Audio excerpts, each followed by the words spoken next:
Good morning વિદ્યાર્થી મિત્રો, આજે આપણે જૈવિક અણુનો લેક્ચર નંબર 6 જોવા જઈ રહ્યા છે. બાળકો, લાસ્ટ લેક્ચરમાં આપણે એમિનો એસિડ વિશે સંપૂર્ણપણે માહિતી મેળવેલી. ઓકે, હવે મિત્રો તેમાંથી આપણે આગળ જઈએ તો આજનો જે ટોપિક છે આપણો તે બાળકો છે પ્રોટીન સંયોજનોનું બંધારણ સમજાવો. કયો ટોપિક છે? પ્રોટીન સંયોજનોનું બંધારણ સમજાવો. બાળકો, આપણે ભણી ગયા હતા પહેલા જ્યારે એમિનો એસિડ સ્ટાર્ટ કર્યું ત્યારે યાદ કરો, પ્રોટીનનું જળ વિભાજન થાય તો પેપ્ટાઇડ બને અને પેપ્ટાઇડનું જળ વિભાજન થાય તો શું બને છે? આપણી પાસે એમિનો એસિડ બને છે. બરાબર? તો એમિનો એસિડ વિશે માહિતી મેળવી. હવે બાળકો પેપ્ટાઇડ વિશે માહિતી મેળવીએ તો આપણને પ્રોટીન વિશે ટોટલી માહિતી આપણને મળી જાય છે. એટલે આજનો સવાલ શું છે? આપણો પહેલો સવાલ પેપ્ટાઇડ સમજાવો. સમજાવવાનો છે આપણે પેપ્ટાઇડ. ઓકે, એકદમ સિમ્પલ છે, એકદમ સરળ છે. જો કઈ રીતે સમજાવી શકાય તેમ. પ્રોટીન સંયોજનો આલ્ફા એમિનો એસિડ સંયોજનોના પોલિમર સંયોજનો છે. તે આપણે વાત થઈ ગઈ છે. ઘણા બધા આલ્ફા એમિનો એસિડ ભેગા થાય તો શું બને છે? આપણને પોલિમર બને છે. અને તેઓ એકબીજા સાથે પેપ્ટાઇડ બંધ અથવા પેપ્ટાઇડ સાંકળ વડે જોડાયેલા હોય છે. ઓકે, શું કીધું છે કે આલ્ફા એમિનો એસિડ છે બાળકો, તે તો પ્રોટીનના મોનોમર છે. બરાબર? તો એક મોનોમર, બીજો મોનોમર, ત્રીજો મોનોમર, એ મોનોમર કોઈક જગ્યાએ જોડાતો તો હશે કે નહીં? તો જે જગ્યાએ જોડાય છે એટલે કે જે જગ્યાએ બંધ બને છે તે બંધ કેવો હોય છે? પેપ્ટાઇડ બંધ હોય છે. તો પેપ્ટાઇડ બંધ શું છે? ચાલો સમજીએ આપણે. રાસાયણિક રીતે પેપ્ટાઇડ સાંકળ, સાંભળજો, COOH સમૂહ અને NH2 સમૂહ વચ્ચે બનતો એમાઇડ છે. શું બને? કાર્બોક્સિલિક એસિડ અને એમિનો સમૂહ વચ્ચે બનતો શું છે? એક એમાઇડ છે. અને એમાઇડ બંધ બને છે જેને શું કહેવામાં આવે છે? પેપ્ટાઇડ કહેવામાં આવે છે.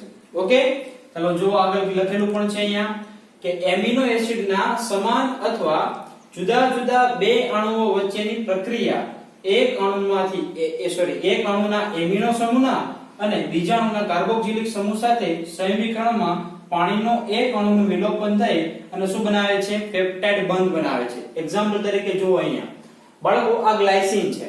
બરાબર? અને અહીંયા એલેનાઇન છે. ઓકે, ગ્લાયસીન કઈ રીતે? તો R તરીકે મેં અહીંયા H રાખેલો છે. અને અહીંયા એલેનાઇન કઈ રીતે? તો R તરીકે મેં અહીંયા CH3 રાખેલો છે. ઓકે, હવે બાળકો શું થાય છે? શું કીધું છે? સાંભળો, એ બે જુદા જુદા પણ હોઈ શકે અથવા બે સમાન પણ હોઈ શકે. ગ્લાયસીનની સાથે ગ્લાયસીન પણ હોઈ શકે અને ગ્લાયસીનની સાથે એલેનાઇન, એટલે બંને અલગ અલગ પણ હોઈ શકે છે. ઓકે, હવે શું કીધું છે આગળ કે એક અણુના એમિનો સમૂહના અને બીજા અણુના કાર્બોક્સિલિક સમૂહ, એટલે એક અણુનો એમિનો સમૂહ એટલે એક અણુનો એમિનો સમૂહ એટલે હું આ લઈ લઉં. બરાબર છે?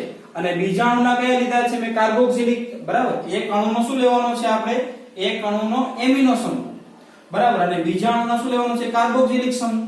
સાથે શું કરવાનું? સંયોગીકરણ કરાવવાનું છે. તો આ સંયોગીકરણમાં શું થશે બાળકો? સાંભળજો, કાર્બોક્સિલિક એસિડમાંથી OH અને એમિનો સમૂહમાંથી H, આટલું કેવું થશે? દૂર થશે. બરાબર છે? એટલે એક હાઇડ્રોજનનો અણુ અને અહીંયાથી એક OH નો અણુ બંને ભેગા થઈને શું બનાવશે? પાણી બનાવશે. ક્લિયર? એટલે પાણીનો અણુ કેવો થઈ જશે? દૂર થઈ જશે. તો અહીંયા જો કયો બંધ બન્યો? તો અહીંયા CO અને અહીંયા બાકી શું રહેશે? NH, કારણ કે એક H છે ને, બે હાઇડ્રોજન તેમાંથી એક જ H દૂર કર્યો છે. તો CO અને NH બનશે. જો ત્યાં લખેલું છે CONH. અને એ બંધને શું કહેવાય? એમાઇડ બંધ કહેવાય. અને એમાઇડ બંધ એ શું છે? એ જ આપણો શું છે? પેપ્ટાઇડ બંધ છે. CONH ને શું કહેવામાં આવે છે? પેપ્ટાઇડ બંધ કહેવામાં આવે છે. સમજણ પડી આટલી? ઓકે, એકદમ સિમ્પલ છે. કાર્બોક્સિલિક એસિડમાંથી હોય અને એમિનો સમૂહમાંથી હાઇડ્રોજન, આ બંને શું થાય? જોડાઈ જાય અને પાણીનો અણુ દૂર થશે.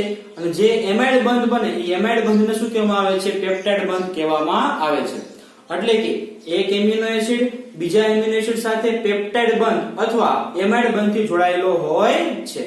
ક્લિયર આટલું? ઓકે, ચાલો જો અહીં ઉદાહરણ પણ આપેલું છે કે આ પ્રક્રિયાથી મળતી નિપજને ડાયપેપ્ટાઇડ કહે છે. બરાબર છે? કારણ કે તે બે એમિનો એસિડ સંયોજનથી બને છે. જો આ એક એમિનો એસિડ, આ બીજો એમિનો એસિડ, અને છેલ્લે જે આપણને પેપ્ટાઇડ સંયોજન મળે છે તેને ડાયપેપ્ટાઇડ કહેવામાં આવે. કેમ? કારણ કે એ બનવા માટે માત્ર આપણે બે જ એમિનો એસિડનો ઉપયોગ કરેલો છે. બરાબર છે? જો હું આ ડાયપેપ્ટાઇડમાં ત્રીજો એસિડ ઉમેરી દઉં, ત્રીજો એમિનો એસિડ ઉમેરી દઈએ તો મળતી નિપજને શું કહેવામાં આવે છે? ટ્રાય. એટલે કે આ ગ્લાયસિલ એલેનાઇન જે છે, જે પેપ્ટાઇડ સંયોજન છે, જો એ નીચે દર્શાવવાની રીત પણ મેં લખેલી છે. ગ્લાયસિન માટે GLA અને એક બંધ છે અને ALA, તો એ બંધ કયો બંધ હશે? પેપ્ટાઇડ બંધ હશે. ઓકે, તો બાળકો જે ગ્લાયસિલ એલેનાઇન છે એની ત્રીજો કોઈ અંદર એમિનો એસિડ નાખી દો તો જો છેલ્લે દેખાય છે તમને COOH છે, બરાબર. એની બાજુમાં માની લો કે આપણે NH2 વાળો ગ્રુપ મૂકી દઈએ તો ફરી પાછું COOH માંથી OH અને એમિનો સમૂહમાંથી એક હાઇડ્રોજન દૂર થશે, તો ડાયમાં ત્રીજો ઉમેરાય તો ટ્રાય બને, તો એને શું કહેવામાં આવે છે? ટ્રાયપેપ્ટાઇડ કહે છે, બરાબર. આવી જ રીતે 4, 5 અથવા 6 એમિનો એસિડ સંયોજનો જોડાય તો ત્યારે તેની અનુવર્તી નિપજને કઈ કહેવાશે? 4 હોય તો ટેટ્રાપેપ્ટાઇડ, 5 હોય તો પેન્ટાપેપ્ટાઇડ અને 6 હોય તો હેક્સાપેપ્ટાઇડ કે તરીકે ઓળખવામાં આવે છે. સમજાઈ ગયું આટલી મારી વાત? ઓકે, એકદમ સિમ્પલ છે. જ્યારે આવા એમિનો એસિડની સંખ્યા 10 કરતા વધુ હોય, જો સાંભળો ખાસ, કેવી હોય? 10 કરતા વધુ હોય ત્યારે મળતી નિપજને શું કહેવામાં આવે છે? પોલીપેપ્ટાઇડ કહેવામાં આવે છે. શું કહેવામાં આવે છે બાળકો? પોલીપેપ્ટાઇડ. ઓકે, એક પોલીપેપ્ટાઇડમાં કેટલા હોય છે? 100 કરતા વધુ એમિનો એસિડના અવશેષો હોય છે. એટલે આપણે કેમ આ એક જોડ્યું, આ બે તો ડાયપેપ્ટાઇડ મળ્યું, પછી એમાં ત્રીજો રાખીએ તો ટ્રાય મળે, ચોથો નાખીએ તો 4 મળે. એક એવી રીતે શું કીધું છે? પોલીપેપ્ટાઇડમાં કેટલા હોય છે બાળકો? 100 કરતા વધુ એમિનો એસિડ અવશેષો એટલે કે તે જોડાયેલા હોય છે. જેનું આણ્વીય દળ કેટલું હોય છે? લગભગ કેટલું હોય છે? 10,000 U કરતા પણ કેવું હોય છે? વધુ. U for AMU, atomic mass of unit, બરાબર હોય છે. તેને શું કહેવામાં આવે છે? પ્રોટીન. તો પ્રોટીનની વ્યાખ્યા બની છે. શું વ્યાખ્યા બની છે? કે જે એમિનો એસિડના જે અવશેષો છે તેનું દળ કેટલું હોવું જોઈએ? 10,000 U કરતા વધારે હોય તો ત્યારે શું બને છે? પ્રોટીન બને છે.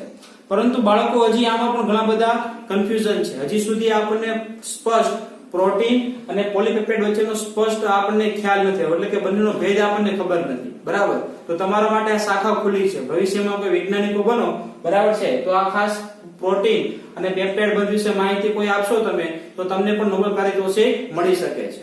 ઓકે, ચાલો હવે બાળકો એક MCQ માટે ખૂબ IMP છે. આપણે શું કીધું કે લગભગ 100 કરતા વધુ એમિનો એસિડ હોવા જોઈએ, બરાબર છે. પરંતુ બાળકો એક અપવાદ છે કે ઇન્સ્યુલિનમાં માત્ર 51 એમિનો એસિડ સંયોજનો છે. દેખાય છે? કેટલા છે? માત્ર 51 એમિનો એસિડ. છતાં પણ તે કેવું છે? પ્રોટીન છે.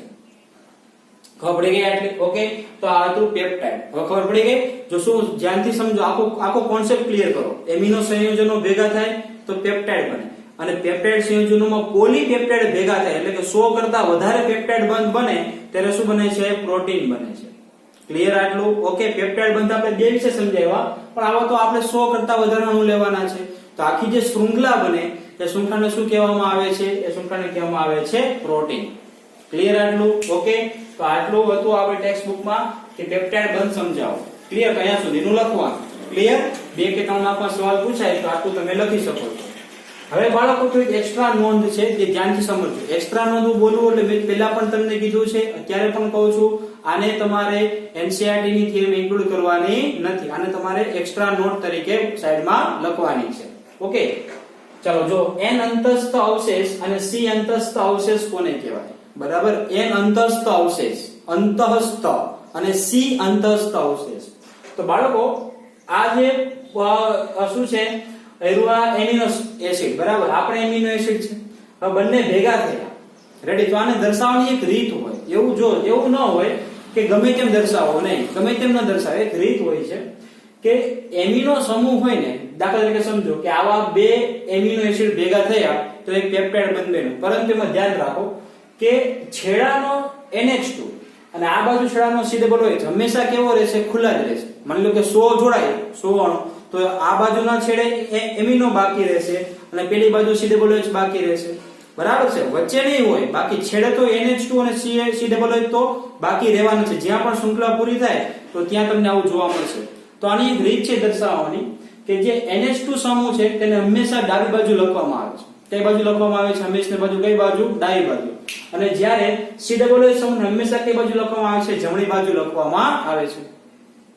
ખબર પડે છે આટલી? ઓકે, એટલે એનો મતલબ એવો થયો કે NH2 કે જે શૃંખલામાં છેલ્લે મુક્ત હોય છે તેને ડાબી બાજુ રાખવાનો અને COOH ને કઈ બાજુ રાખવાનો? જમણી બાજુ લખવાનો. ઓકે, તો બાળકો તો પછી જ્યાં NH2 લખાઈ જાય અને પછીના આ જે CONH બંધ બને છે એમાંથી અડધો બંધ તોડવાનો. જો અડધો બંધ ને તોડી નાખ્યો છે. આ એમાઇડ બંધમાંથી અડધો બંધમાં CO આ બાજુ લઈ લીધો છે, બરાબર. તો એટલા ભાગને શું કહેવામાં આવે છે n અંતસ્થ અવશેષ. શું કહેવામાં આવે છે n અંતસ્થ અવશેષ.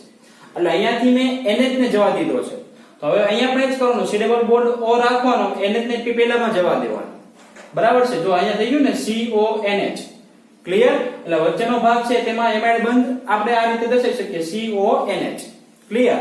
તો બાકીનો જે ભાગ છે એને શું કહેવામાં આવે છે? પેલી બાજુનો શું કહેવામાં આવે છે? C અંતસ્થ અવશેષ. એટલે C ટાઈપનો છેડો છે. ગમે તેમ લખવામાં આવતા નથી. આ 3 હોય ત્યારે આપણે આ રીતે લખવો પડે. બે તો સિમ્પલ જ છે, વચ્ચેથી CONH છે તેમાંથી આ બાજુ CO રાખીએ, પેલી બાજુ NH જવા દઈએ તો આ બાજુ N અંતસ્થ અવશેષ અને પેલી બાજુ C અંતસ્થ અવશેષ. ક્લિયર? તો હવે બાળકો આ સમજાઈ ગયું કઈ રીતે? આ શું છે? એલેનાઇન છે. આ શું છે? ગ્લાયસિલ છે. મેં તમને કાલે પણ કીધેલું છે, બરાબર છે, કે 3 અક્ષરવાળા નામ યાદ રાખવા જરૂરી છે. તો આ ખાસ યાદ રાખજો. ઓકે. અને PHE એટલે ફિનાઇલ એલેનાઇન છે. શું છે તે? ફિનાઇલ એલેનાઇન. ઓકે. ચાલો જુઓ કઈ રીતે. અહીંયા CH3 એટલે એલેનાઇન, હવે અહીંયા ગ્લાયસિલ થયું. બરાબર છે? COH કારણ કે અહીંયા CH2 છે એટલે R તરીકે આપણે એની પસંદગી કરેલી છે અને R તરીકે CH2C6H5 એટલે ફિનાઇલ એલેનાઇન. ઓકે. તો આ થઈ ગયું એક્સ્ટ્રામાં.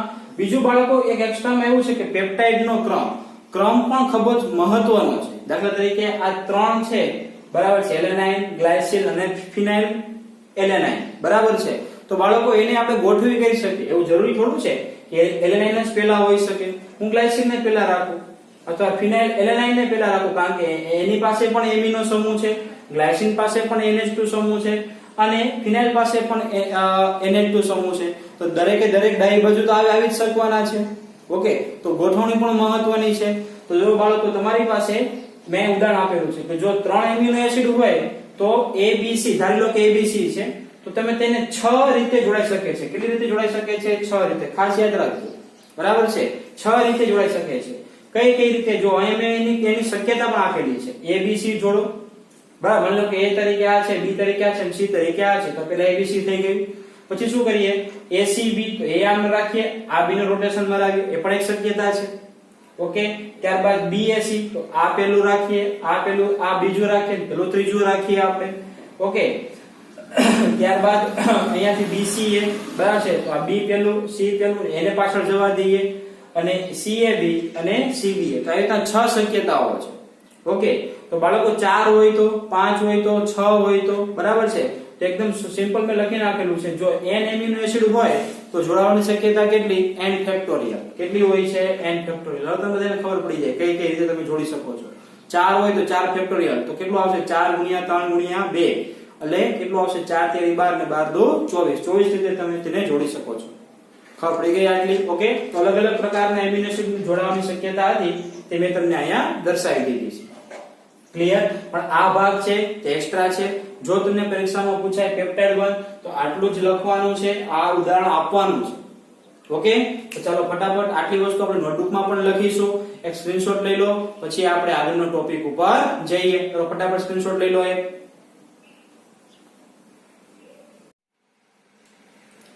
ચાલો મિત્રો, આગળનો ટોપિક શું છે? પ્રોટીનનું બંધારણ.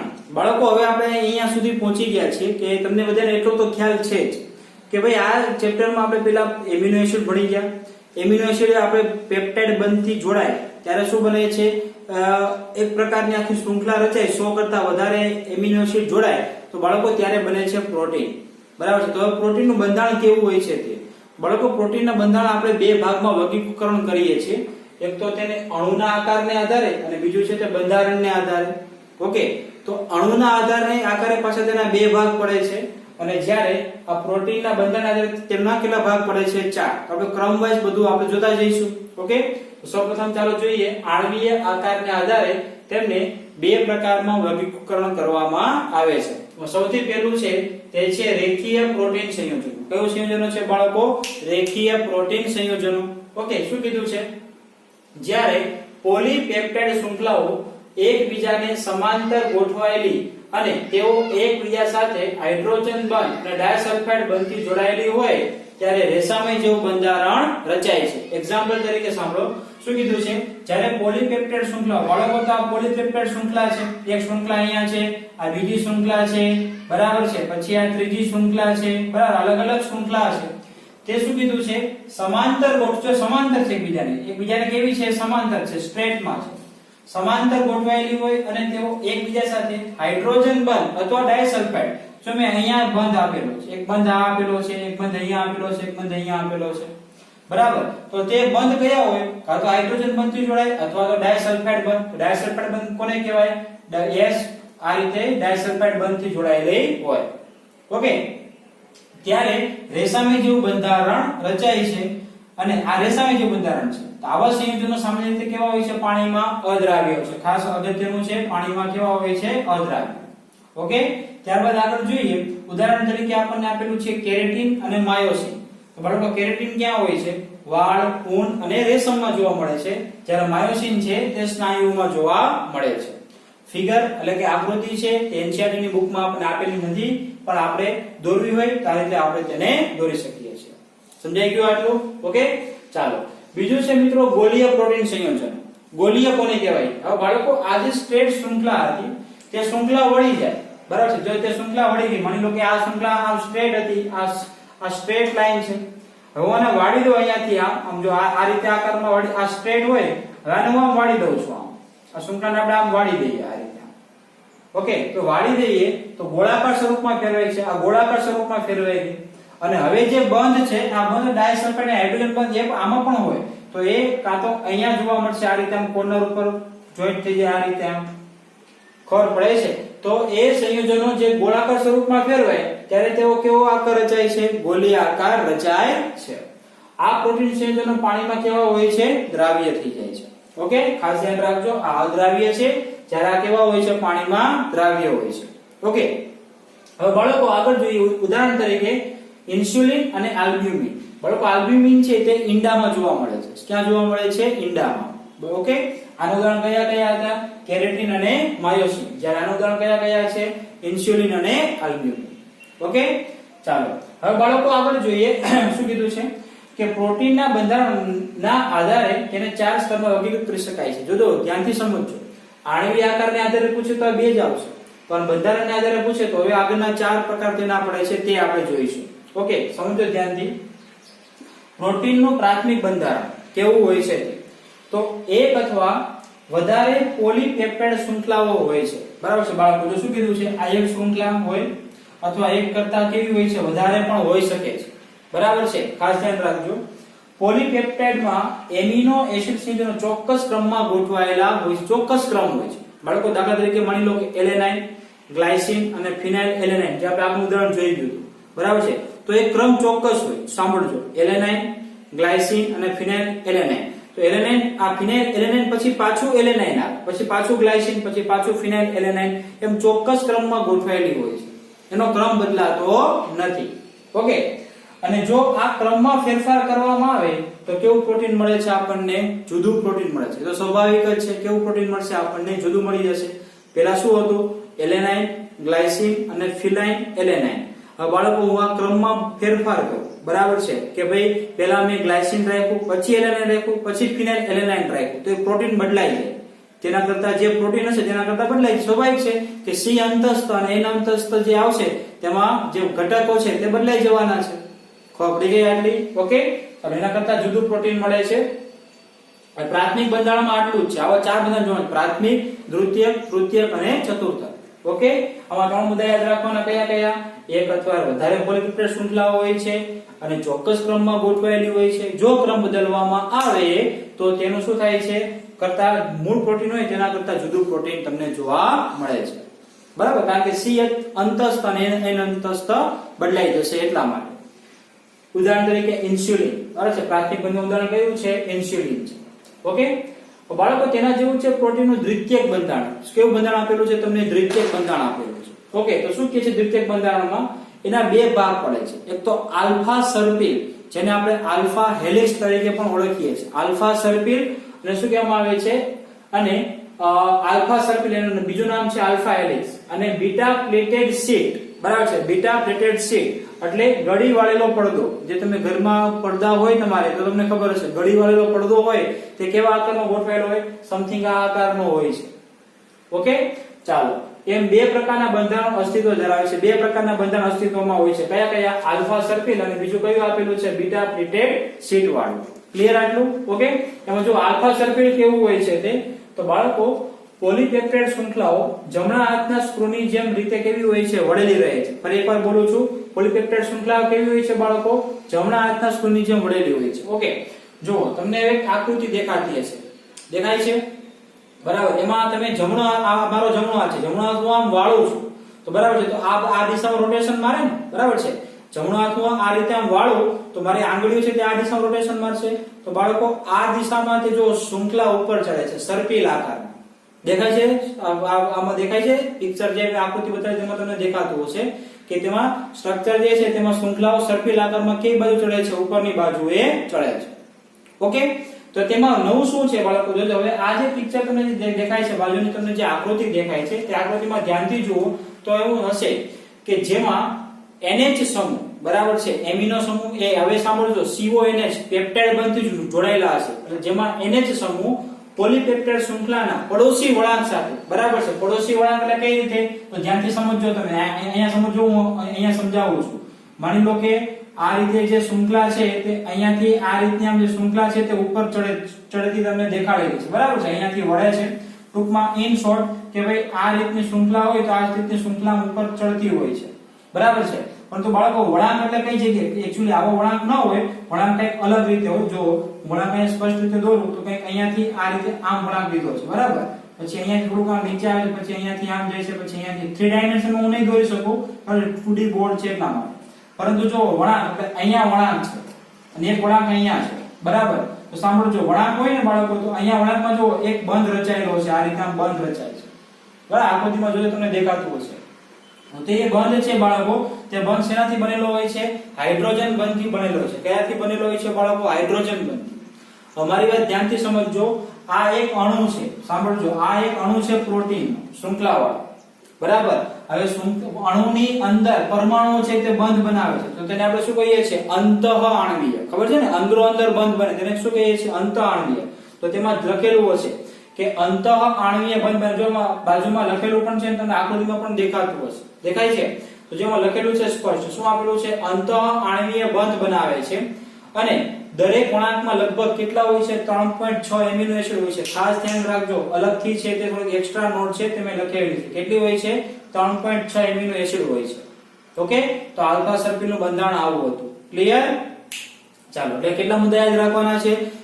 નોર્મલ જ છે. સૌથી પહેલું NH સમૂહ હોય છે એ જે CO સમૂહ સાથે હાઇડ્રોજન બંધ, પણ કેવો હાઇડ્રોજન બંધ હોય છે? અંતઃઆણવીય. MCQ માં પૂછાય છે, ધ્યાન રાખજો. અંતઃઆણવીય બંધ હોય છે. બીજું શું કીધું છે કે દરેક વળાંકમાં લગભગ 3.6 એમિનો એસિડ હોય છે. કેટલા એસિડ હોય છે બાળકો? 3.6 એમિનો એસિડ હોય છે. ઓકે, બીટા પ્લેટેડ શીટ બંધારણ. હવે જો આ તો ક્લિયર થઈ ગયું. હવે એના પછીનું આગળ જોઈએ બીટા પ્લેટેડ શીટ. બાળકો આ બીટા પ્લેટેડ શીટ છે કેવી હોય છે? તો આવા ગળી આકારની હોય છે. કેવા આકારની હોય છે? ગળી આકારની. ઓકે, જો ઉદાહરણ પણ હું તમને આપું છું, તમને હવે થોડું હું સાઈડમાં જતો રહીશ એટલે તમને આખી પિક્ચર તમને બોર્ડ ઉપર દેખાય શાંતિથી. ઓકે, તો ચાલો જો હવે તમને સ્ક્રીન ઉપર એક આકૃતિ દેખાતી હશે બાળકો, તે આકૃતિમાં જુઓ, દેખાય છે આખું ગળી આકારનું આપેલું છે. ઓકે, અને બાળકો ધ્યાનથી સમજો તમે, તો જો આકૃતિ પણ જોતા જાઓ સાથે સાથે, અને બાળકો તેમાં જે પેલી બાજુ મેં જે લખાણ લખેલું છે તો તે એ પણ તમે શાંતિથી જોતા જાઓ, બરાબર. તો તમને વધારે તેમાં ખ્યાલ પડશે. એક્ઝામ્પલ તરીકે જો બીટા પ્લેટેડ શીટનું બંધારણ છે તો તેમાં જો હું જે એમાં થિયરી લખેલી છે તે થિયરી વાંચું છું. શું લખેલું છે થિયરીમાં? કે એક પોલીપેપ્ટાઇડની શૃંખલા તેની નજીકની બીજી પોલીપેપ્ટાઇડ શૃંખલા સાથે આંતરઆણવીય હાઇડ્રોજન બંધ બનાવે છે. ખાસ અંડરલાઈન, આંતરઆણવીય હાઇડ્રોજન બંધ બનાવે છે, ખાસ અંડરલાઈન છે. ઓકે, હવે તમે આકૃતિમાં જુઓ બાળકો, તો આકૃતિમાં તમને જુઓ RCONH આપેલું છે, બરાબર. તમે વચ્ચેથી બે ભાગ પાડી લેજો, બરાબર છે. એક જમણી બાજુનો હાથ અને એક ડાબી બાજુનો હાથ છે.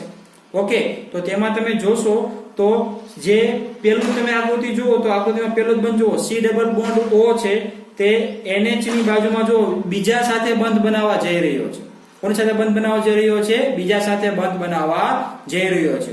હું 1 મિનિટ આ પાછો વિડીયોમાં આવું છું અને તમને આ સમજાવું છું, આકૃતિ દૂર કરું છું. જો સાંભળજો કઈ રીતે હું તમને શું કહેવા માંગુ છું તે. દાખલા તરીકે જો બાળકો, આ રીતે તમે જે બીટા પ્લેટેડ શીટ હતી ને આ રીતે તમે રાખો, બરાબર. અને જો વચ્ચેથી એક તમે લાઈન આ રીતે બે ભાગલા પાડી નાખો, એક આ બાજુ અને એક આ બાજુ.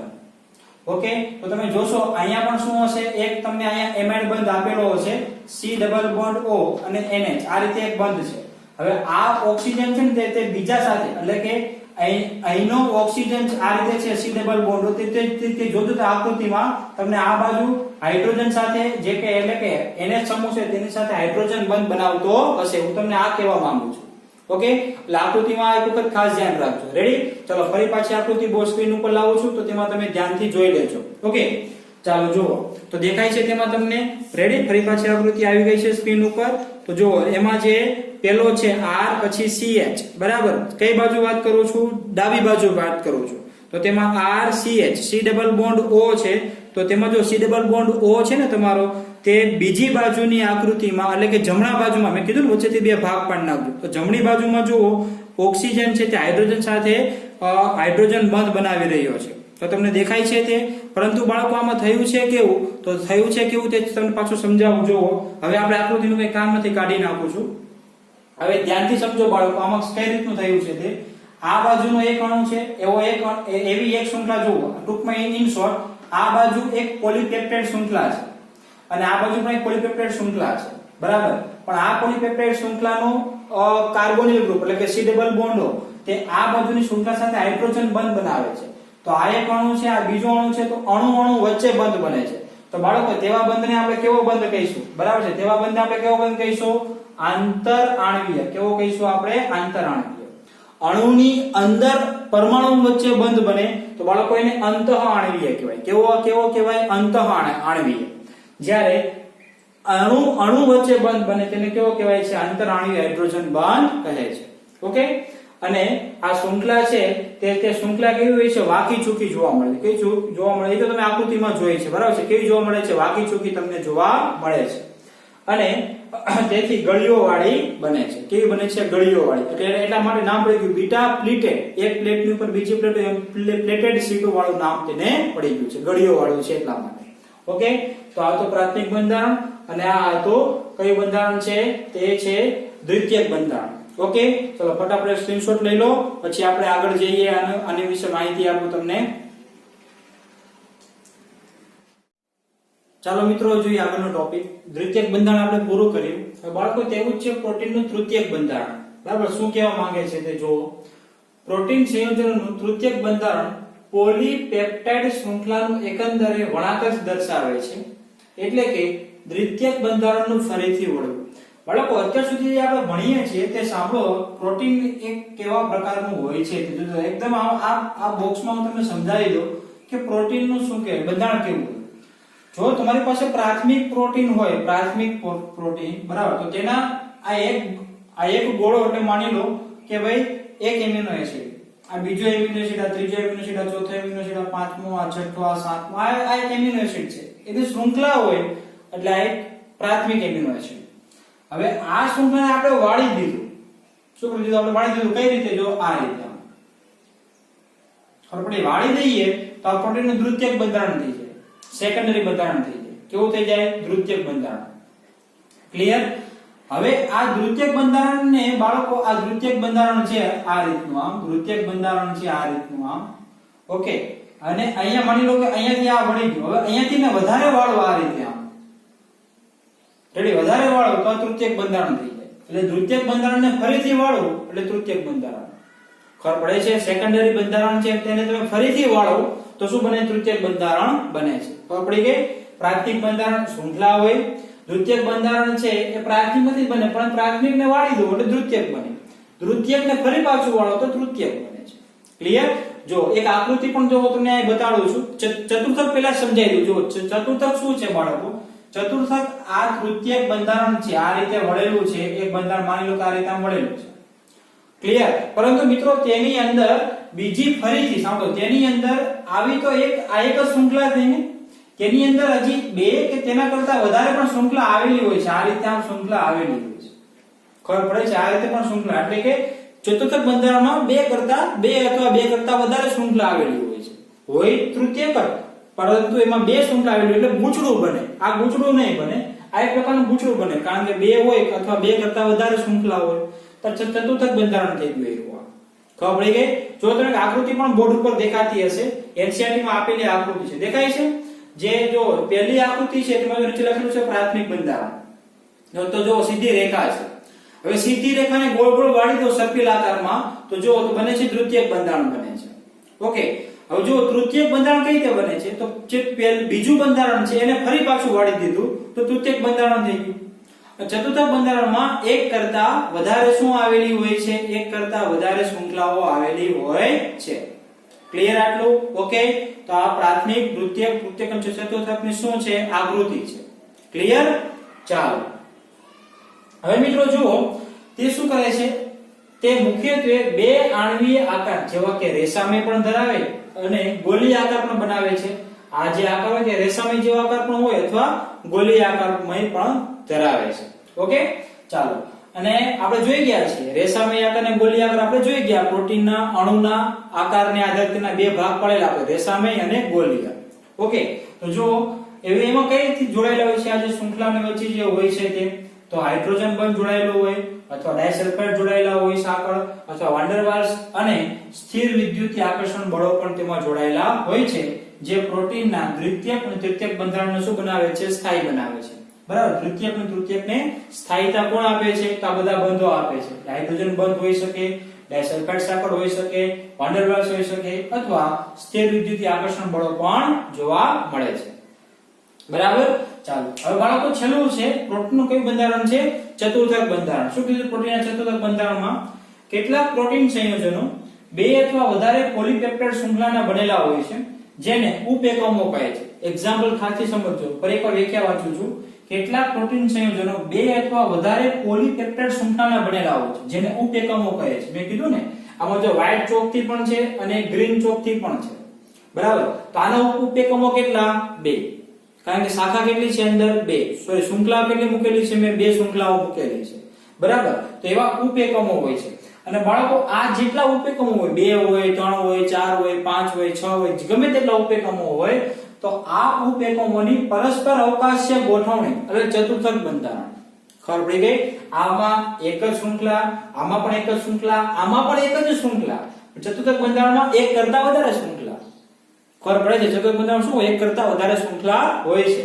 અને એ એક કરતા વધારે શૃંખલા અવકાશમાં કઈ રીતે ગોઠવણી કરવી? એ ગોઠવણી જે રચાય તેને શું કહેવામાં આવે છે? ચતુર્થક બંધારણ કહેવામાં આવે છે. જેમ કે હિમોગ્લોબિનમાં બે આલ્ફા શૃંખલાઓ અને બે બીટા શૃંખલાઓ એમ 4 શૃંખલાઓ ગોઠવાયેલી હોય છે. જો એક્ઝામ્પલ તરીકે તમને મેં એક આકૃતિ બતાડેલી છે, અહીંયા દેખાય? એમાં આજુબાજુમાં જો આલ્ફા છે, ઉપર નીચે જો શું આપેલું છે? બીટા, એટલે શૃંખલા છે. બે આલ્ફા શૃંખલા અને બે બીટા શૃંખલા હોય છે. ખબર પડી આટલી? તો કુલ કેટલી શૃંખલાઓ છે? 4. તો 4 શૃંખલાઓ ગોઠવાયેલી છે તો આ પ્રોટીનનું શું આવે છે? પ્રોટીનનું ચતુર્થક બંધારણ કહેવામાં આવે છે. બીજું બાળકો તમે ધ્યાનથી સમજો તો આનો જટિલતાનો ક્રમ તમને કોઈ પૂછે એક્ઝામ, પ્રોટીનના બંધારણ જટિલતાનો ક્રમ, તો સાંભળો એકદમ સિમ્પલ છે. આ તો સીધી જ રેખા જ છે. બરાબર, આ રેખાને વાળી દીધી એટલે પૂંછડું બન્યું થોડું નાનું અમથું. બરાબર છે, સર્કલ આકારનું. તો એનો મતલબ એવો થયો કે પ્રાથમિક બંધારણ છે તેના કરતા થોડું જટિલ કોણ છે? દ્વિતીયક બંધારણ છે. બરાબર, આને તમે ફરી પાછી વાળો છો એટલે કે ફરી પાછું એક રોટેશનમાં રહ્યું, એના કરતા જટિલ બંધારણ ત્યાં બનશે? તૃતીયક બનશે. અને ચતુર્થક બંધારણ તો સૌથી જટિલ હશે કારણ કે તેમાં 2 કરતા વધારે શૃંખલા છે. તો જટિલતાનો ક્રમ આ થઈ ગયો. પ્રાથમિક, દ્વિતીયક, તૃતીયક અને કઈ આવશે? ચતુર્થક. આ જટિલતાનો ક્રમ છે. બરાબર, જેમ જેમ આપણે આગળ જતા જઈએ તેમ પ્રોટીન છે તે વધારે ને વધારે શું બનતું જાય છે? જટિલ બનતું જાય છે. બંધારણ જટિલ બનતું જાય છે. મતલબમાં 3 ડાયમેન્શન આવી જાય છે. સો એ 3 ડાયમેન્શન. એવું તમે કહી શકો કે આ બંને 2 ડાયમેન્શનમાં છે, આ 3 ડાયમેન્શનમાં છે, આ પણ 3 ડાયમેન્શનમાં છે. એવું તમે કહી શકો છો. બરાબર છે? આ અવકાશમાં ગોઠવણી તમે કરો તો તમારે ત્રીજી એક સામા લેવી પડશે. આ બંનેમાં ન લે તો ચાલશે. ઓકે, ચાલો એટલે આ થઈ ગયું આપણું પ્રોટીનનું ચતુર્થક બંધારણ. હજી એક મુદ્દો છે બાકી. ચતુર્થક બંધારણમાં પોલીપેપ્ટાઇડ શૃંખલાઓ એકબીજા સાથે હાઇડ્રોજન બંધ અથવા ડાયસલ્ફાઇડ બંધ અને આયનીય બંધથી જોડાયેલું છે. ખાસ ધ્યાન રાખજો, આમાં એક નવો બંધ આવે છે. કયો બંધ આવે છે? આયનીય બંધથી જોડાયેલી હોય છે. ઓકે, તો બાળકો આ હતા આપણા 4 પ્રોટીનના બંધારણ. ઓકે, હવે જો બાળકો તમને જે એનસીઈઆરટી માં આકૃતિ આપેલી છે તે આકૃતિ હું તમને બોર્ડ ઉપર દેખાડું છું. જોજો એક વખત. ઓકે, આકૃતિ દેખાય છે. એમાં જો પહેલું બંધારણ છે પ્રાથમિક બંધારણ છે, એ લખેલું છે. તેમાં તમે જોઈ શકો છો કે માત્ર એક જ શૃંખલા છે. બીજું બંધારણ જુઓ તેમાં આપણે સર્પિલ આકાર પ્રમાણે વાળી દીધી છે, જેમ આપણે આલ્ફા સર્પિલ આકાર જોઈ ગયા હતા કે નહીં તેમાં આપણે એને વાળી દીધેલી છે, એટલે એ દ્વિતીયક બંધારણ થઈ ગયું. પછી દ્વિતીયક બંધારણને જો ફરી પાછું તમે વધારે વાળો છો તો જોયું આ આકાર બની જાય છે, તે અલગ પ્રકારનો આકાર બને છે, એટલે ગુચરું બની ગયું થોડુંક નાનું અમથું, એને આપણે તૃતીયક બંધારણ કહીએ છીએ. અને ડી માં જો બાળકો બે કલર તમને જોવા મળે છે, એક બ્લુ કલર જોવા મળે છે અને એક પીળો કલર જોવા મળે છે. તો બંને એનો મતલબ એવો થયો કે આમાં ઉપએકમો કેટલા છે? 2 છે, એટલે બે શૃંખલાઓ તૃતીયક બંધારણથી અંદરો અંદર કેવી થઈ છે? જોડાયેલી હોય છે. ક્લિયર થઈ ગયું? આટલું મારી વાત સમજાઈ ગઈ? ઓકે, તો હવે આગળ જઈએ. બાળકો આ તમારા કેટલા બંધારણો હતા? પ્રોટીનના કેટલા બંધારણો હતા? 4 બંધારણ, પ્રાથમિક, તૃતીયક, તૃતીયક અને ચતુર્થક. ઓકે, હવે બાળકો પ્રોટીનમાં એક નાનો અમથો મુદ્દો બાકી રહે છે, તે છે પ્રોટીનનું વિકૃતિકરણ. ઓકે, શું છે વિકૃતિકરણ? તો જો એવું કહેવા માંગે છે કે જૈવિક પ્રણાલીમાં મળી આવતા અદ્વિતીય ત્રિપરિમાણીય બંધારણ અને જૈવિક સક્રિયતા વાળા પ્રોટીનને પ્રાકૃતિક પ્રોટીન કહે છે. એક્ઝામ્પલ તરીકે આપણે માની લો કે જૈવિક પ્રણાલીમાં મળી આવતા અદ્વિતીય, એટલે કે આપણે જૈવિક પ્રણાલી છે, આપણે સજીવો છીએ, આપણી અંદર મળી આવતા અદ્વિતીય એટલે કે પ્રાથમિક જરૂરિયાત છે પ્રોટીન આપણા શરીરની, બરાબર. ત્રિપરિમાણીય બંધારણ એટલે તૃતીયક અથવા કયું હોય છે? ચતુર્થક બંધારણ હોય છે. અને સક્રિયતા વાળા, આપણા શરીરમાં પ્રોટીન સક્રિય હોય તો જ આપણું શરીર કાર્યરત રહી શકે, તો જ આપણું શરીરનો વૃદ્ધિ અને વિકાસ થઈ શકે છે, બરાબર છે. તો સક્રિયતા વાળા પ્રોટીનને પ્રાકૃતિક પ્રોટીન કહે છે. ક્લિયર? આપણા શરીરમાં હોય છે તેને શું કહેવામાં આવે છે? પ્રાકૃતિક પ્રોટીન કહે છે. જ્યારે પ્રોટીનને પ્રાકૃતિક સ્વરૂપમાં હોય છે ત્યારે તેના તાપમાન કે બાળકો તમે તેને pH માં ફેરફાર કરો તો તેના હાઇડ્રોજન બંધમાં શું પહોંચે છે? ખલેલ પહોંચે છે. બાળકો આપણે જોઈ જ ગયા છીએ કે લગભગ બધી જગ્યાએ હાઇડ્રોજન બંધ તો હોય છે, પ્રાથમિક હોય, દ્વિતીયક હોય, તૃતીયક હોય, ચતુર્થક હોય, તો તેના હાઇડ્રોજન બંધમાં ખલેલ પહોંચે છે, બરાબર. તાપમાન વધારો અથવા શું કરો? તેના pH માં ફેરફાર કરો, જેના કારણે ગોળીય અણુઓ ખુલી જાય છે. જો આજે ગોળાકાર અણુઓ આપેલા છે, ગોળીય રેસા, તમને ખબર છે ને, અણુ પ્રોટીન અણુ રેસા ગોળક એસ આકાર વાળા હતા, તેનો અણુ કેવા થઈ જાય? ખુલી જાય. ઇન શોર્ટ આ રીતે કહેવા માંગે છે તે આ રીતે આમ ગોળીય અણુ હોય પ્રોટીનનો, આ રીતે આમ, તો એક અહીંયા જોડાયેલો બંધ, અહીંયા બંધ હોય, એક અહીંયા બંધ હોય, તો બાળકો આ બંધ તૂટી જાય એટલે ગોળીય અણુ કેવા થઈ જાય? ખુલી જાય છે. એટલે હવે માત્ર આવું બંધારણ તમને જોવા મળશે, આવું બંધારણ જોવા મળશે.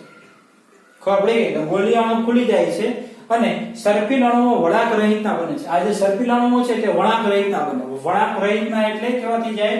આ પ્રકારના પ્રાથમિક બંધારણ થઈ જાય, સ્ટ્રેટ લાઈનમાં આવી જાય. આ સર્પિલ આકાર છે ને કેવા થઈ જાય છે? સ્ટ્રેટ લાઈનમાં થઈ જાય છે. ઓકે, તથા પ્રોટીન છે તે જૈવિક સક્રિયતા ગુમાવી દે છે, એટલે કે આપણા શરીરમાં ભલે પ્રોટીન છે પણ સક્રિય નથી, બરાબર છે, તે સક્રિયતા કેવું કરશે? ગુમાવી દેશે. અને આને શું કહેવામાં આવે છે? પ્રોટીનનું વિકૃતિકરણ કહે છે. એકદમ સિમ્પલ વ્યાખ્યા છે કે જૈવિક રીતે સક્રિય પ્રોટીન હોય તેમાં તમે તાપમાન કે pH નો ફેરફાર કરો તો જે ગોળીય અણુ છે તે ખુલી જાય છે અને શું થઈ જાય છે? સર્પિલ અણુઓ વળાંક રહિતના બની જાય છે, બરાબર. તથા પ્રોટીનને જૈવિક સક્રિયતા ગુમાવી દે છે. આને પ્રોટીનનું વિકૃતિકરણ કહેવામાં આવે છે. ક્લિયર? જો વિકૃતિકરણ દરમિયાન દ્વિતીયક અને તૃતીયક બંધારણો નાશ પામે છે. એ તો સિમ્પલ છે. આ દ્વિતીયક અને તૃતીયક બંધારણો કેવા પામે છે? નાશ પામે. કારણ કે પહેલા શું થાય? ગોળીય ખુલી જાય, પછી આ રેખા સ્ટ્રેટ બની જાય, ખબર પડી ગઈ? એટલે સ્ટ્રેટ રેખા બની જાય છે. તો સર ચતુર્થક બંધારણનું શું? તો બાળકો ચતુર્થક બંધારણ એ તૃતીયકમાંથી તો બને છે.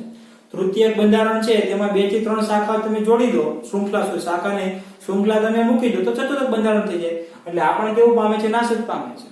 પરંતુ જે પ્રાથમિક બંધારણ છે તે અખંડ રહે છે. આ બંધારણ અખંડ રહે છે, તેમાં કોઈ ફેરફાર થતો નથી. ઓકે, જેમ કે જો આપેલું છે ઉદાહરણ તરીકે ઉકાળવાથી ઈંડાની સફેદીનું થતું સ્કંદન. બાળકો એમાં આપણે જોઈએ કે આલ્બ્યુમિન નામનું જે પ્રોટીન છે તે પાણીમાં કેવું છે? દ્રાવ્ય હોય છે. પરંતુ આપણે ઈંડાને આપણે ગરમ કરીએ છીએ, બરાબર. જ્યારે કોઈ તમે જોયેલું હોય બનાવતા કે શું કહેવાય, ઈંડાની કોઈ વસ્તુ, કોઈ શાક એવું કોઈ બનાવતા જોયા હોય તો તમને ખ્યાલ હશે કે તેની અંદર તમે ઈંડાને ઉકાળો ને, ખબર છે, કુડલા ટાઈપનું બની જાય છે, બરાબર. શું બની જાય છે? કુડલા ટાઈપનું બની જાય છે. તેને આપણે શું કહીએ? ઈંડાની સફેદીનું સ્કંદન થઈ ગયું, અવક્ષેપન થઈ ગયું, બરાબર છે. આ આપણને બધાને ખ્યાલ છે, બરાબર. બીજું જે દૂધ કીધું છે તે દૂધ કઈ રીતે? કે દૂધમાંથી દહીં બને. તો બાળકો એમાં આપણે શું કરીએ? જો આમાં તો ઉપર તમે તાપમાનનો ફેરફાર કરો ને, ઉકાળેલું તાપમાનનો ફેરફાર થયો છે, બરાબર. પરંતુ બાળકો જે બીજું જે છે દૂધમાંથી દહીં બને, રેડી. તો તેમાં શું થાય છે? તેમાં આપણે pH નો ફેરફાર કરીએ છીએ, રાસાયણિક પ્રક્રિયા કરીએ છીએ, ખબર ને? છાશ નાખીએ છીએ, છાશ ખાટી હોય છે, એસિડિક કરીએ છીએ. તો દૂધની અંદર રહેલા બેક્ટેરિયા છે તે લેક્ટોઝ એસિડ બનવાને કારણે શું થઈ જાય છે? તે દૂધમાંથી દહીં બની જાય છે. પણ ઉદાહરણ ખાસ કરીને તમને ખબર હોય તો આમલેટ બનાવતો તમે કોઈ જોયું હોય તેમાં તમને ખબર પડે કે આમલેટ છે તે પ્રકારનું ખુલ્લું ઘટ્ટ બની જાય છે, કારણ કે તે પ્રોટીન શું થઈ ગયું છે, તેમાં વિકૃતિકરણ થઈ ગયું છે. ઓકે, અને આ ઉદાહરણમાં pH માં ફેરફાર કરવાથી આપણે શું થઈ જાય છે, બેક્ટેરિયા છે તે લેક્ટોઝ એસિડ બનવાના કારણે બેક્ટેરિયા દ્વારા શું લેક્ટોઝ એસિડ બની જાય છે. ક્લિયર આટલું? ઓકે, તો આ થઈ ગયું બાળકો પ્રોટીનનો વિકૃતિકરણ. હવે બાળકો થોડીક નાનું અમથું બાકી છે તે પણ આપણે સાથે સાથે જોઈ લઈએ. ફટાફટ સ્ક્રીનશોટ લઈ લો. ચાલો ઝડપથી. ચાલો મિત્રો, હવે લાસ્ટ ટોપિક જોઈએ આજના દિવસનું. શું કીધું છે? પ્રોટીનની વિકૃતિના કારણો. આપણે જોઈ ગયા કે એમાં પ્રોટીનમાં વિકૃતિ ઉત્પન્ન થાય છે. તેના કારણો કયા કયા છે? એમાં બે કારણ તમે ભણી ગયા હતા. કયું? તાપમાનનો વધારો અને pH માં ફેરફાર. બરાબર છે. આ મિત્રો એક્સ્ટ્રા વસ્તુ છે. બરાબર છે. આ કેવી વસ્તુ છે? એક્સ્ટ્રા વસ્તુ છે. એ NCERT માં આપણને આપેલી નથી, તો હું મેન્શન કરી દઉં, આ એક્સ્ટ્રા છે. બરાબર છે. અને મિત્રો આને આપણે નોટબુકમાં લખશો, પણ આપણે કોમ્પિટિટિવ એક્ઝામ માટે આને યુઝ કરીશું. આ કોઈ જગ્યાએ આપણે ગુજરાત બોર્ડમાં આનો યુઝ કરીશું નહીં. ક્લિયર? ચાલો, જો પેલું છે તાપમાનનો વધારો, જોઈ જ ગયા આપણે, તો છતાં મેં લખી દીધું છે અહીંયા કે મોટા ભાગના ગોળીય પ્રોટીનો જ્યારે 323 કેલ્વિન કે 333 કેલ્વિન થી વધારે ઊંચા તાપમાને ગરમ કરવામાં આવે ત્યારે તે કેવા બને છે? વિકૃત બને છે. કયા તાપમાને? 323 333 એનાથી થોડું ઊંચું, એટલા તાપમાને એ લોકો સ્ટેબલ છે. એનાથી વધારે ઊંચા તાપમાને ગરમ કરીએ તો કેવા બની જાય છે? તે લોકો વિકૃત બની જતા હોય છે. એક્ઝામ્પલ તરીકે ઈંડાને જ્યારે આપણે 373 કેલ્વિન થી ઊંચા તાપમાને ગરમ કરતા તેમાં રહેલા પ્રોટીન કેવા બને છે? વિકૃત બને છે. તે આપણે જોઈ ગયા, થોડીક વાર પહેલા જોઈ ગયા ને, કે ઈંડાની જે આપણે શું કરીએ, તેને ગરમ કરીએ તો તેમાં રહેલું જે પ્રોટીન છે તે વિકૃત બની જાય છે. આપણે ખબર છે આમલેટ જે બનાવતા હોય અથવા તમે બનાવતા જોયા હોય તેમાં તમને આ વસ્તુ તમે જોઈ શકો છો. ઓકે, તે જ રીતે બાળકો pH માં ફેરફાર. તો pH માં ફેરફાર કઈ રીતે? એમાં આપણે દૂધનું ઉદાહરણ જોયું હતું. ઓકે, તો અહીંયા પણ જો એક અલગથી ઉદાહરણ આપેલું છે તમને. કઈ રીતનું છે તે? કે પ્રોટીનના જલીય દ્રાવણમાં સાંદ્ર એસિડ કે બેઝ ઉમેરવામાં આવે તો તેમાંના હાઇડ્રોજન બંધ અને અન્ય આકર્ષણ બળો તૂટે છે. ફરી એકવાર, કે પ્રોટીનના જલીય દ્રાવણમાં આપણે શું કરીએ? સાંદ્ર એસિડ ઉમેરી દઈએ કે બેઝ ઉમેરી દઈએ તો તેમાંના હાઇડ્રોજન બંધ અને અન્ય આકર્ષણ બળો તૂટી જાય છે. ઓકે, ઉદાહરણ તરીકે કેટલીક વૈદ્યકીય કસોટી, બાળકો દાખલા તરીકે કોઈ કસોટી એવી છે કે કેમિકલ ટેસ્ટ પણ ક્લિનિકલ, દાખલા તરીકે આપણે આપણા બ્લડ નો રિપોર્ટ કરાવવો છે, એક્ઝામ્પલ તરીકે માની લો, તેમાં શું કરવામાં આવે કે કસોટીઓમાં નમૂનામાંથી પહેલા પ્રથમ પ્રોટીનને દૂર કરવું જરૂરી છે. તો પ્રોટીન દૂર નહીં થાય ત્યાં સુધી આપણને ખબર નહીં પડે. તો શું કરીશું બાળકો, કે પ્રોટીનને દૂર કરવા માટે તેના માટે ટ્રાયક્લોરો એસિટિક એસિડ, બરાબર છે, ફરી એકવાર ટ્રાયક્લોરો એસિટિક એસિડ ઉમેરવામાં આવે છે, જે કેવું છે? પ્રબળ ક્લોરોકાર્બનિક એસિડ છે, પ્રબળ એસિડ છે. બરાબર, ઉમેરતા પ્રોટીનનું તરત શું થઈ જાય છે? વિકૃતિકરણ થઈ જાય અને અવક્ષેપમાં ફેરવાય છે. અને અવક્ષેપ એક વખત બની જાય તેને સરળતાથી શું કરી શકીએ છીએ? આપણે દૂર કરી શકાય છે.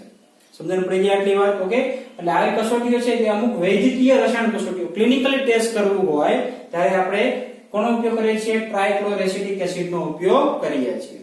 બરાબર, ચાલો. ત્યારબાદ છે મિત્રો ત્રીજું લાસ્ટ ટોપિક છે. કયો છે? પ્રક્ષાલકો. જો પ્રક્ષાલકો એટલે કે આપણને ખબર છે આની ક્રિયાવિધિ પણ આપણે ચેપ્ટર નંબર 5 માં પૃષ્ઠ રસાયણ વિજ્ઞાનમાં તમે બધા ભણી ગયા છો, તમને બધાને ખ્યાલ જ છે. ઓકે, શું કીધું છે? સોડિયમ ડોડેસાઇડ સલ્ફેટ, જેને આપણે સાબુ તરીકે ઓળખીએ છીએ. બરાબર છે, પ્રક્ષાલકો તરીકે ઓળખીએ છીએ. જેવા પ્રક્ષાલકો પ્રોટીનના બિનધ્રુવીય સમૂહ સાથે જોડાય છે. બરાબર છે, કેવી રીતે જોડાઈ જાય છે? બિનધ્રુવીય સમૂહ સાથે જોડાઈ જાય છે. તેથી પ્રોટીનમાં રહેલ જળ વિરાગી આકર્ષણમાં ખલેલ પહોંચે છે, જે પ્રોટીનની વિકૃતિનું કારણ બને છે. માની લો કે તેલનો ડાઘ છે, તો તેલ છે પ્રકારનું પ્રોટીન, એમાં પણ પ્રોટીન હોય છે. બરાબર, તો આપણે દૂર કરો તો આપણે એના માટે શું કરીએ છીએ? સાબુથી આપણે ઘસીએ છીએ, સાબુથી આપણે ધોઈએ છીએ.